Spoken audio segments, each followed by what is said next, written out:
За тэгэхээр ургацын одоо өрчлсөн балансын энэ мэдээлэл бол яхаарахгүй одоо 10 дугаар сарын 6 буюу бараг одоо 2-7 хоногийн өмнөх онцгой комиссийн мэдээлэл байгаа. Гэхдээ үүнээс хойш одоо та бүхний ажлын явцаас харахад өрчлсөн баланс ер нь яг төлөвлөсөн хэмжээнд хүрч чадхаар байна уу? Энэ жил ер нь ямархуу хэмжээний одоо Улаанбуудаа дотоод дутагдахаар байна. За ургац хураалтын дүн бол хараахан эцэлэгдээгүй байна. Ер нь бол балансаасаа бол багасч гарч байгаа. За шалтгааныг нь бол сая өөрөө хэлчихлээ. Тариалангийн хувьд бол их хүндхэн жил болсон. За энэ бол зөвхөн одоо энэ жил одоо их хайхтар жил болж байгаа юм биш. Бас өмнө бол 2015, 2018 ондуудад бас иймэрхүү одоо урт хугацааны халалт энэ бол үүсэж исэн. Гэхдээ энэ жилийн хувьд бол ялангуяа энэ одоо гангийн нөхцөл байдал бол ялангуяа энэ газар тариалангийн үйлдвэрлэл эрхэлдэг яг төв гол бүсүүдэд маань тохиолдсон бас их хүчээр байгаа. За ер нь бол яг 16-ны мэдээ буюу одоо өөрийн чинь хэлснээс 10 хоногийн дараагийн мэдээгээр бол үндсэндээ нэг 215 мянган тоннд хүрсэн явж байгаа. Буудаан одоо ургац. За тэгэхээр энэ жилийн хувьд эндээс чинь бол одоо бүгдийг хасаж тооцох шаардлагатай болно, тийм ээ. Бид нар бол тодорхой хэмжээг нь өрөндөө авч үлдэх хэрэгтэй. За дээр нь одоо англиад ялгаад эхлэхээр тодорхой хэмжээнд хүнсэнд явна, тодорхой хэмжээнд одоо малын тижээлд явдаг ийм байгаа. Тэгэхээр одоогийн байдлаар бол нэг 170 орчим мянган тонн Улаанбуудаа ерөнхийдөө гурилын хэрэгцээнд нийлүүлэх хичээд байна гэсэн ийм өрчсөн тооцоотой явж байна.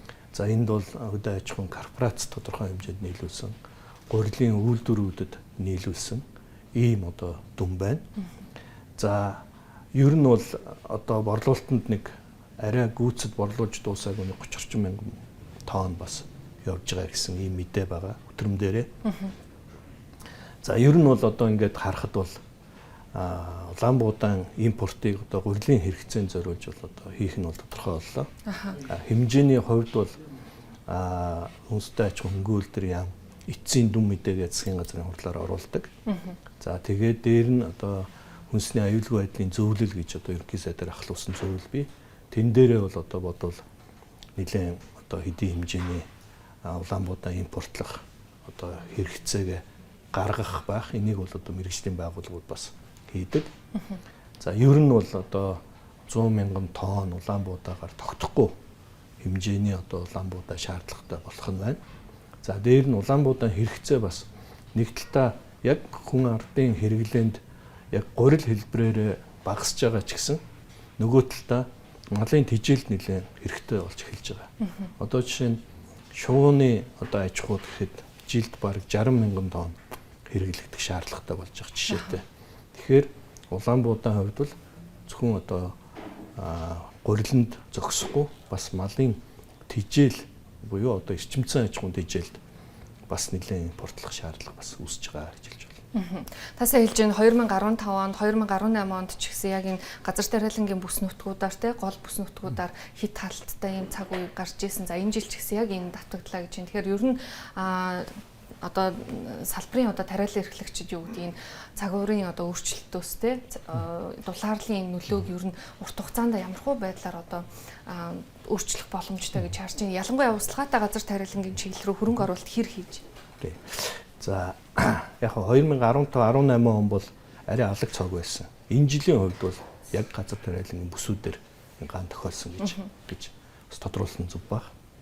За энэ жилийн гам бол одоо нэг нөгөө хэлэхэд Монгол улс тэр чигээрээ шалгалтанд орлоо, тийм ээ. Төр засгийн бодлого нь ямар байна? За дээр нь одоо эрсдлээс хамгаалах механизм байна уу? Тариаланчид маань өөрөө одоо энэ эрсдлийг даван туулах чадварууд, технологийн хувьд, техник технологийн хувьд, шинжилгээ ухааны хувьд, үр сортын хувьд одоо ингээд бэлэн байсан уу гэвэл бас нэлээд одоо асуудал яригдах байх. Тэгэхээр энийг бид нар бол одоо нэлээд хугацаатай ярьж иж урт хугацааны одоо доктортой үйлдвэрлэлээ бид нар энэ их айхтар энэ уур амьсгалын өөрчлөлтийн үед яаж явуулах вэ гэдгээ эргэж харах ийм одоо нөхцөл байдал үүссэн байна. За услагаатай газар тариалан бол шийдэх нэг л асуудал. За усны хомсдол нэлээд их бий болж байгаа. За дээр нь усалгааг бол одоо гадаргын усаар голдуу хийх шаардлагатай байдаг. Гүний ус бол одоо ингээд шавхагдаад жил болгонд оршилж байдаг учраас бас их төвхтэй.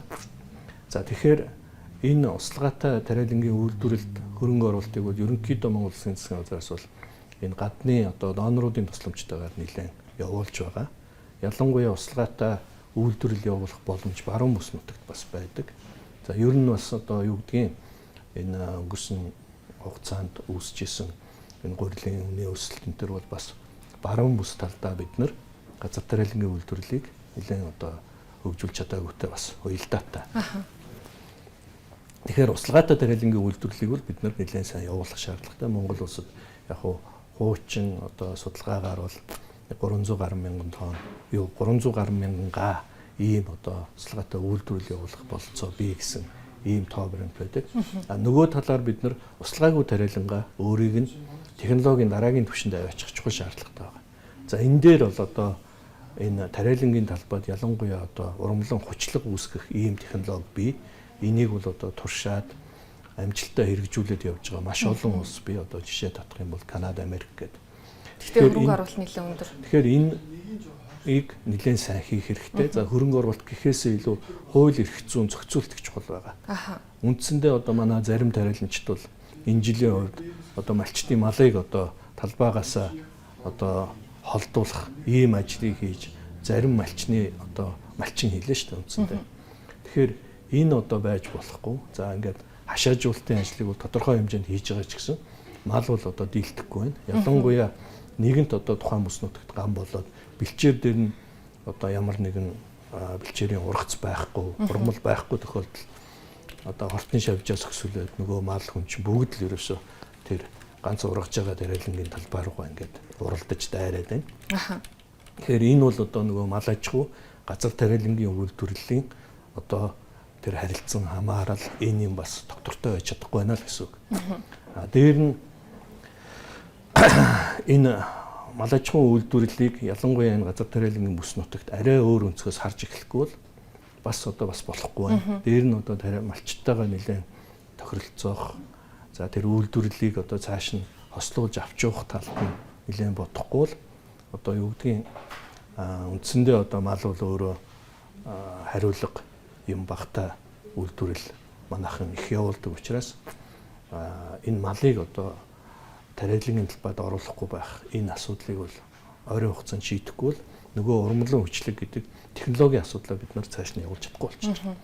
Тэгэхээр технологиг дараагийн шатанд аваачихын тулд бид нар энэ мал аж ахуйн үйлдвэрлэлийг бас өөр өнцгөөс нь харж тохируулж зохицуулах энэ ажлыг төр засаг хийхээс өөр арга байхгүй болчиход. Катрын 4-р аяны хүрээнд дотооддоо 19 нэр төрлийн бүтээгдэхүүнийг тарьж ургуулж үйлдвэрлэнэ гэсэн юм том зорилт байна. За дээрэс нь 200 мянган га талбайг шинээр одоо эзэмшиж тариалтаа нэмэгдүүлнэ гэж байна. Одоо ер нь улсын хэмжээнд одоо тариалангийн талбай бол таасаа хэлж байна те сая орчим мянган тонн га талбай тий. Тэгэхээр энэ ер нь хэр хангалттай талбай. За 200 мянгаар нэмэгдүүлнэ гэхээр Монгол улс ер нь дотооддоо бүрэн Улаанбаатар одоо хэрэгцээг хангах хэмжээний мөн үү? Төрөний асуудлуудыг одоо шийдчих юм бол энэ хэмжээний талбайд тариалан хийх юм бол ер нь бид нар импортоос хамааралгүй байж чадах уу? Тэг яг хаа тариалангийн талбай их үү бага гэдэг нь харьцангуй ойлголттой. Зөвхөн одоо Улаанбаатар үйлдвэрлэл явуулах юм бол хангалттай талбай. Гэхдээ бид нар зөвхөн Улаанбаатар биш, малын тийчэл, тосны ургамал, техникийн бусад ургамлууд, хүнсний ногоо, за тэгээд экспортын чиг баримжаатай одоо бас үйлдвэрлэлүүд явуулах тэрэнд зориулсан одоо ургамал гээд энэ талбай бол одоо нэг үйлчлэгт хангалтгүй байгаа. За 200 мянган гагаар нэмэгдүүлнэ гэдэг бол ихний алхам байх гэж бодож байна. Ер нь бол Монгол улс нийт газар нутгийнхаа 1% хүрэхгүй ийм талбайг газар тариалангийн үйлдвэрлэлд ашигладаг. Бусад улстай харьцуулах юм бол энэ бол одоо өчүүхэн тоо. Тэгэхээр зүгээр хувь хүний одоо үзэл бодлыг асууж байгаа гэвэл ер нь Монгол улс ирээдүйд энэ хөдөө аж ахуйн үйлдвэрлэлийг ялангуяа мал аж ахуйгаа их хүчтэй ийм доктортой үйлдвэрлэл салбар болгоно гэж бодох юм бол малын тэжээл үйлдвэрлэл дээр нэлээд хэмжээний газар нэмээд шаардлагатай болно.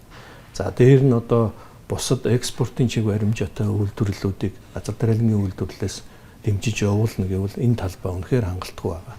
Тэгэхээр яг хүний хувьд бол бодож байгаагаар бол нэг дор хаяж нэг 5 сая га үйлдвэрлэл явуулж иж манай одоо газар тариалангийн үйлдвэрлэл нэлээд одоо хүчтэй эдийн засгтаа нэлээд одоо дэмжлэг үзүүлдэг бие даасан экспортын чиг баримжаатай ийм салбар болох бололцоотой.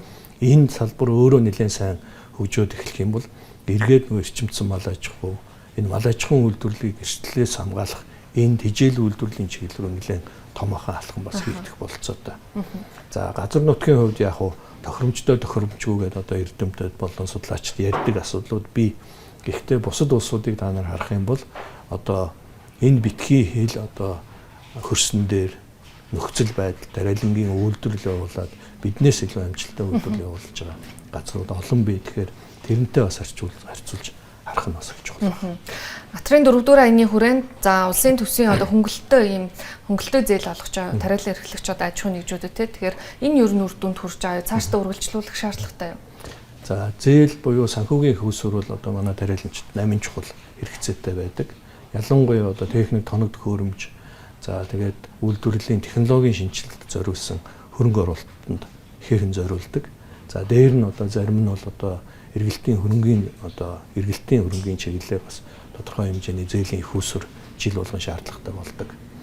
За улсаас одоо энэ Атрын 4-р аяны хүрээнд одоо олгож байгаа зээлийн хөнгөлөлт зээл бол ач холбогдлоо хөгж байна.